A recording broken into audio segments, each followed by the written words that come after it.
ഗംഗാര ഒന്ന് അടങ്ങ്. ഒന്ന് അടങ്ങാനല്ലടാ, ഒന്ന് ഉടക്കാനാ വന്നിരിക്കുന്നത്. എന്റെ പൊന്നനന്തരവനെ നിങ്ങൾ തല്ലി ചതിച്ചില്ലടാ. ഗംഗാര ഇതിപ്പോ ഞാൻ പറഞ്ഞാണെന്ന് അവരറിയും. എന്റെ പണി പോവും. പണി പോട്ടടാ, നീ കടപ്പുറത്തേക്ക് വാ, നിനക്ക് അവിടെ പണി തരാം. കടപ്പുറത്ത് വന്നിട്ട് ഞാൻ എന്തോ ചെയ്യാൻ? നീ ഒന്നും ചെയ്യണ്ടടാ, നിന്റെ ചൂണ്ടക്കുറത്ത് കടലിലേക്ക് എറിഞ്ഞ വലിയ സ്രാവിനെ പിടിക്കാം. എന്റെ അനന്തരവനെ തല്ലിയല്ലേ, ഇതിന് സമാധാനം പറയിപ്പിക്കാതെ ഗംഗാധരനോട് പോവില്ല. ഗംഗാധര, അത് ഒരബദ്ധം പറ്റിയതാ. അബദ്ധം? ബദിരനും മൂങ്ങനുമായി ഒരു മിണ്ടാപ്രാണിയെ തല്ലിച്ചതക്കുന്നതാണ് അബദ്ധം. കൈയെടുക്കടാ. ഒരു കാര്യം ചെയ്യ്, അവനെ കൊണ്ടുവയ്ക്കൂ, കാശ് പിന്നെ തന്നാ മതി. വാക്ക് പറഞ്ഞ വാക്കായിരിക്കണം, നിർവികേട് കാണിക്കരുത്. കാശ് തരാതെ അവനെ വിടില്ലാന്ന് പറഞ്ഞാൽ വിടരുത്. നീ വിടറാ. ഇപ്പൊ ഇതിന് സമാധാനം പറയണം. എടോ ഒന്ന് പതുക്കെ പറ, അവനകത്തുണ്ട് സിക്കന്ദർ. ചിക്കന്തർ അല്ല മട്ടന്തർ വന്നാലും എനിക്കാരും പേടിക്കേണ്ട ആവശ്യമൊന്നുമില്ല. ഈ ഗംഗാധരനല്ലേ കടപ്പുറം, കൈ തെരണ്ടി വാൽ കൊണ്ട് ജനിച്ചവനാ. അത് ഇവിടുത്തെ ബടാസാബിനെ ഒന്ന് കാണിക്കാൻ വേണ്ടി തന്നെയാ ഞാൻ വന്നിരിക്കുന്നത്. അറിയാതെയാണെങ്കിലും ഞാൻ ഒരു തെറ്റ് ചെയ്തു, സമ്മതിച്ചു. അതിന്റെ പരിഹാരവും ഞാൻ ചെയ്തു കഴിഞ്ഞു. അവനെ വിളിക്കും.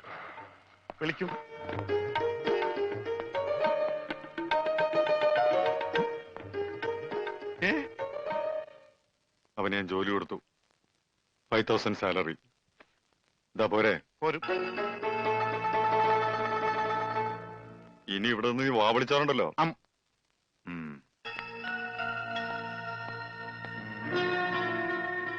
ഈ 5000 എന്ന് പറഞ്ഞ എത്രയാ? 5000. കൊടുക്കും. ആരും ഇവിടെ വെറുതെ പണിയെടുക്കണ്ടെന്ന് ആ സിക്കന്ദർ പറഞ്ഞിട്ടുള്ളത്. ആ രമണന് കൂടെ ഒരു ശമ്പളം കൊടുക്കാൻ പറയോ? മരണന് പണിയെടുക്കുന്ന അനുസരിച്ച് നല്ല ശമ്പളം കൊടുക്കും. എന്നാ പിന്നെ എനിക്കൂടെ ഒരു പണിയൊന്നൂടെ? നീ ഇനി ഇവിടെ നിന്ന് എനിക്ക് പണി ഉണ്ടാക്കരുത്. പോടാ. വാടാ. 5000 അനക്കണ്ട. 5000 അനക്കണ്ട. ഞാൻ പോയിട്ട് 1-ാം തീയതി മടങ്ങി വരാം. ഞാൻ പോയിട്ട് 1-ാം തീയതി മടങ്ങി വരാം. ഇതെന്താ ആദ്യമുണ്ടായതാ? ഒന്നുമില്ല, ഞാൻ പോട്ടെ. ബാഗ് എന്ന് പറയാൻ മാത്രം അറിയാല്ലേ? ഞാൻ പോട്ടെ.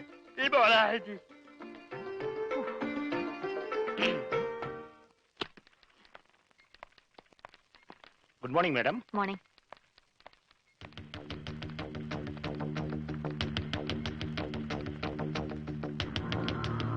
Good morning. Good morning.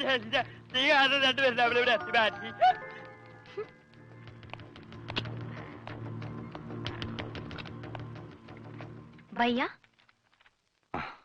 അവന് വീട്ടിലെ പണി തന്നെ പോരെ? ആർക്ക്? ആ പൊട്ടന്.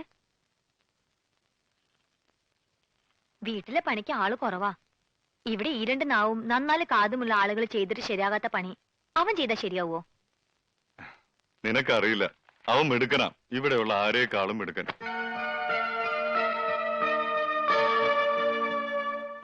പിന്നെ ഇവിടെയുള്ള കാര്യങ്ങളില് നീ ഇടപെടണ്ട. മോളിപ്പിക്കോ.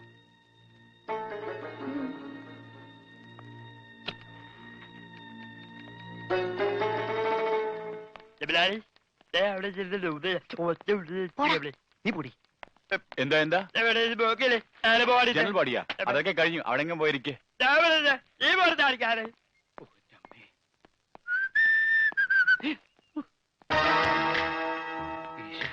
ഇയാളെന്താ ഇവിടെ?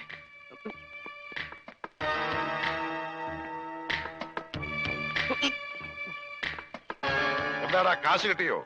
ഇല്ല, ഇതുവരെ കിട്ടിയില്ല. അല്ലെങ്കിലും നീ വിചാരിച്ചാൽ കിട്ടുകയില്ല. ആ ഏരിയയിൽ നിന്ന് ബിസിനസ് ഏൽപ്പിച്ചപ്പോഴേ അത് പൊട്ടി. ആ ഉണ്ണി എന്ന് പറഞ്ഞവൻ നാവിട്ടടിച്ച ആരും വീഴും. ഈ ഞാനും വീണു. പക്ഷെ കാശ് പോയത് എന്റെയാ. അവൻ വെള്ളത്തിൽ ചാടിച്ചെത്തുന്നോ ഇൻഷുറൻസ് തുക കിട്ടുമെന്നോ ഒക്കെ നീ പറഞ്ഞല്ലോ. ഡെഡ് ബോഡി കിട്ടാത്തതുകൊണ്ട് ഇൻഷുറൻസ് കമ്പനി കാശ് കൊടുത്തിട്ടില്ലെന്ന അവന്റെ അച്ഛൻ കൈമൾ മാഷ് പറഞ്ഞത്. കള്ളം. അയാളാ കാശ് ഒതുക്കി അവന്റെ കഴുത്തിന് പിടിച്ച കാശ് കിട്ടും. അതിലും വലുതൊക്കെ നാട്ടുകാർ ചെയ്തു കഴിഞ്ഞു. നാട് റോഡിൽ വെച്ച് ഉടുതുണി പറിച്ചു മാറ്റി, വീടിന് നേരെ കല്ലെറിഞ്ഞു.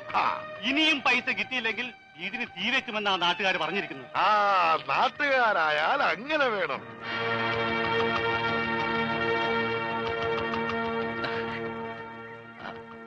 ആരാത്? ഇതേത് കണക്കാടാ? നല്ല കണക്കായി പോയി. ഇത് നമ്മുടെ സ്വർണ്ണ പണയത്തിന്മേൽ പണ്ടം കടം കൊടുക്കപ്പെടും പ്രൈവറ്റ് ലിമിറ്റ്സിന്റെ. ഇനി പറഞ്ഞു വരുമ്പോ അത് നഷ്ടത്തിലാവൂ. ഇല്ല, ഇത് പറയാതെ തന്നെ നഷ്ടത്തില്ല. 31 ലക്ഷം രൂപ. 30 നമ്മുടെ മുടക്ക് മുതൽ, ഉം. 31 ലക്ഷം രൂപ നഷ്ടം. ഇതെന്തൊരു കണക്കാടാ? 30 ലക്ഷം രൂപ നമ്മൾ കൊടുത്തത്, അത് ചോദിക്കാൻ ചെന്ന ചെലവ് 1 ലക്ഷം രൂപ. അതിനെന്തിനാണ് 1 ലക്ഷം രൂപ? അങ്ങനെ എനിക്ക് വന്ന ഹോസ്പിറ്റൽ ചെലവ് ഉൾപ്പെടെയാ പറഞ്ഞത്. ഒലക്ക, ഞാൻ ഇനി ബിസിനസ് ചെയ്യുന്നില്ല. സിക്കന്ദ്ര പോലും അറിയാതെയാ ഞാൻ ഈ പണി ചെയ്യുന്നത്. അത് സാരമില്ല, സിക്കന്ദറിനെ ഞങ്ങൾ അറിയിച്ചോളാം. എത്ര ലക്ഷമാ നഷ്ടം വന്നത്? 31. ആർക്ക് നഷ്ടം? ആദ്യം തന്നെ തുക്കിട ബിസിനസ് ഒക്കെ നിർത്തി നല്ല സ്ട്രോങ് ഫിനാൻസ് കമ്പനി തുടങ്ങാം. ദേ, അതിന്റെ മുന്നോടിയായി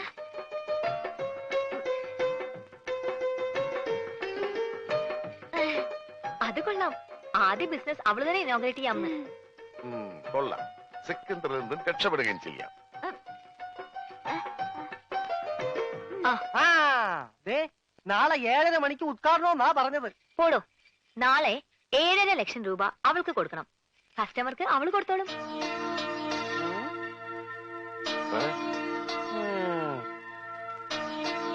മുതലും പലിശയും ഇവള് തന്നെ തിരിച്ചു തരും.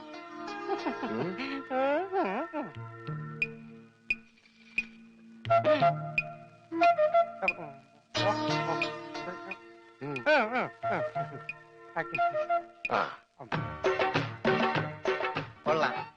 എനിക്ക് ഇത്രയും ഭംഗിയുണ്ടെന്ന് ഇന്നാണ് മനസ്സിലായത്. നിങ്ങൾക്ക് എന്ത് തോന്നുന്നു? അയ്യടാ, നിന്റെ ഭംഗി ആസ്വദിക്കാനല്ല വിളിച്ചത്.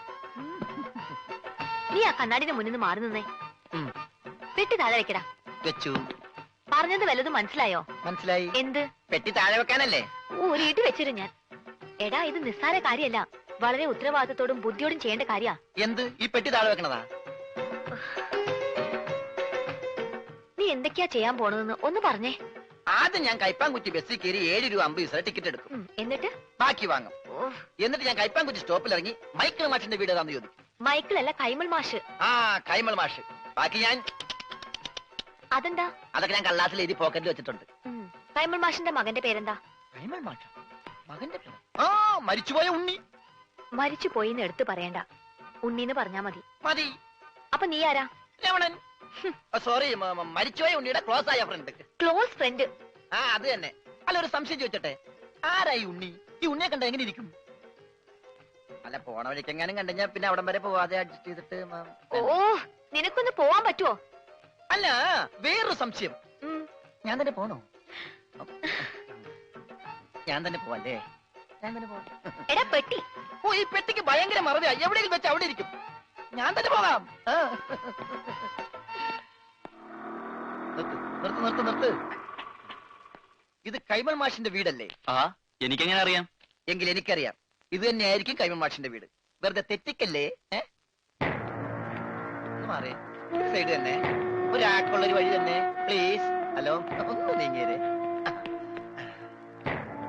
ഇത് മരിച്ചുപോയ ഉണ്ണിയുടെ വീടല്ലേ? അതെ. പൈതമായി, നിങ്ങൾ ആരായിട്ട് വരും? ഉണ്ണിയുടെ അച്ഛൻ മിസ്റ്റർ കൈമൾ മാഷ്. എന്താ എന്താ കാര്യം? ഈ വീടെന്താ ഡോൾബി സിസ്റ്റമാണോ? എന്താ? ഇതാണ് കൈമൾ മാഷ് അല്ലേ?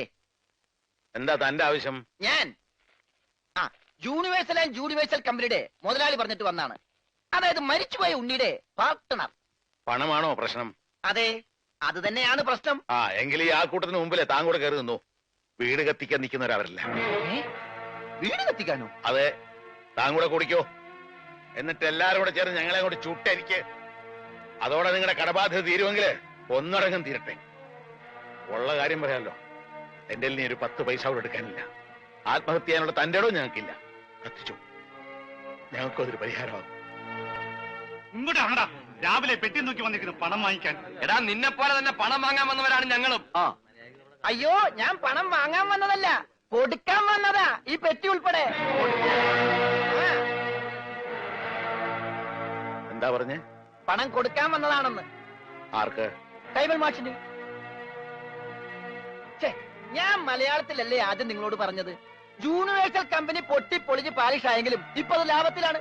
ആ കമ്പനിയുടെ ലാഭവിഹിതമാണ് ഈ പെട്ടിയില്. എന്നാ തുറക്കടാ പട്ടി ഈ പെട്ടി.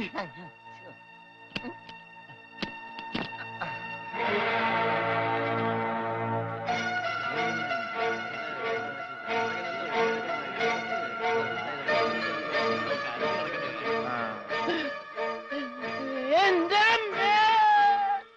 ഉണ്ണിയുടെ എല്ലാ കടവും വീട്ടാനുള്ള പണം അവിടെ എത്തിക്കഴിഞ്ഞു.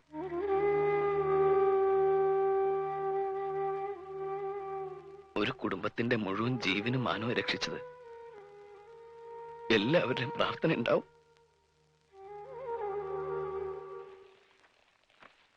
നമസ്കാരം.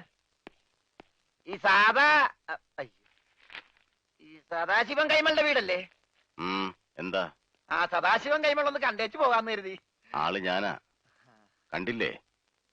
കണ്ടു. എന്നാ പോയിക്കോ. ആ ഓക്കെ, താങ്ക് യു. അല്ല, ഞാനൊരു കാര്യം അറിയാൻ വന്നതല്ലേ. നീ ഏതാടാ? രമണൻ.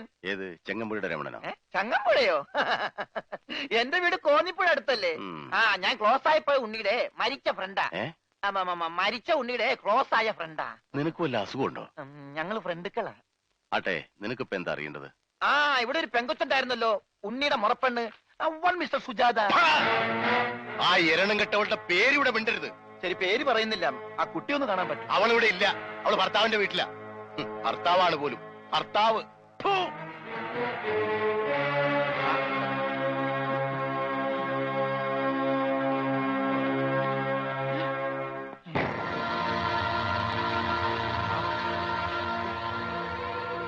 അവൻ ഇവനല്ലല്ലോ അവൻ. ഇതാരാ? നീ ഉണ്ണിയുടെ ആരാന്നാ പറഞ്ഞേ? Close friend. അപ്പൊ ഇതാരാ? അതെന്നല്ലേ ഞാൻ ചോദിച്ചത്, ഇവനാരാണെന്ന്. ഇതാരാന്ന് നിനക്ക് അറിയില്ല അല്ലേ? ഇല്ല. എടാ, ഇതാടാ നിന്റെ ഫ്രണ്ട് ഉണ്ണി. റോസ്കൾ മേലാൽ ഈ പേരും പറഞ്ഞിവിടെ വന്നാലുണ്ടല്ലോ